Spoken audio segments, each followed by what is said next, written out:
All right, we're going to jump into a really powerful idea from Amy Morin's book, 13 Things Mentally Strong People Don't Do. It's about a habit that, can hold us back without us even realizing it. But the good news? There's a way to fight it, and it's all about living a life of purpose. So let me ask you something, and be honest with yourself here. Do you ever get that feeling, that quiet little expectation that you just deserve a better outcome or a certain job or for people to treat you a certain way? Well, that's the exact feeling we're going to talk about today. And yeah, that feeling, it has a name. It's called the entitlement trap. It's a super common mental hurdle, and according to Morin, it is one of the biggest roadblocks to building genuine mental strength. Okay, now this definition is really key. Entitlement isn't always about, being arrogant or loud about it. It's often this really subtle belief that the rules just don't quite apply to you, that you should somehow be exempt from the normal struggles. And this mindset, it stops us from earning things on our own merit, and like Morin points out, it pretty much always leads straight to disappointment. Do any of these sound a little familiar? I mean, these thoughts can feel so justified in the moment, right? I deserve better. Life's not fair. But the problem is, when they become our default setting, they totally shift our focus from what we can do to what we think we're owed. So, if entitlement is the trap, how in the world do you get out? Well, according to Morin, it's about a major shift in focus, from taking to giving. It's about building a life of purpose, which is exactly how mentally strong people look at the world. This right here, this is the core idea from Morin's book that we're digging into. Mentally strong people just don't feel like the world owes them a thing. They get that life isn't always fair, but they see it as an opportunity to contribute. And to really see this in action, we have to look at this incredible true story. This is the story of Sarah Robinson. She was a young woman whose life became this powerful example of what it means to live with purpose, especially when facing huge challenges. Now, just stop and think about this for a second. Sarah wrote these exact words in her journal while her health was failing. She was so weak, her husband had to help her put on her pajamas. How could anyone possibly feel this way in those circumstances?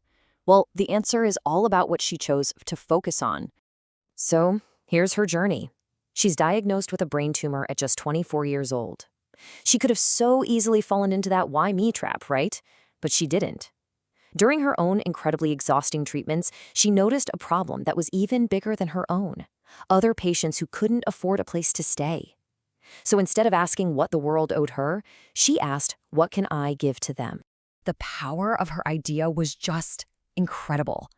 After Sarah passed away, her vision inspired a whole movement. A team of volunteers with no paid employees, by the way, raised almost $1 million in just 18 months to build a hospitality house she dreamed of. That is the ripple effect of a life driven by purpose. This quote, man, it just says everything, doesn't it? Sarah lived without regret because she lived with intention. She focused every bit of her energy not on what she was losing, but on the legacy she was building. And that whole drive came from a simple but really profound philosophy. The principle that guided Sarah, and really the ultimate antidote to entitlement, can be summed up in 3 powerful words: service above self. For Sarah, this wasn't just some nice idea. It was her way of life. She was a member of her local Rotary Club, and that's actually who she pitched her idea for Sarah's house to. This motto, service above self, became the mission that fueled everything she did. This chart really breaks down the difference perfectly. The entitlement mindset, it's all about taking. It's always asking, what am I owed? And that almost always leads to bitterness. But Sarah's purpose mindset was the complete opposite. It's focused on giving. It asks, what can I contribute? And as we just saw, that path leads to contentment, and it fuels a legacy that lasts. So, this brings us to the core lesson of this whole explainer. What does it really truly mean to be mentally strong? I think Sarah's story gives us the clearest answer you could ask for. This is it. This is the key takeaway. Real strength isn't found in demanding your fair share or waiting around for life to hand you what you think you deserve. It's forged in the act of contribution, in focusing your energy outward to make a difference no matter what your circumstances are.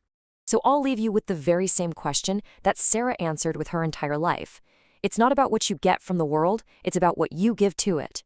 So what will you leave on the field?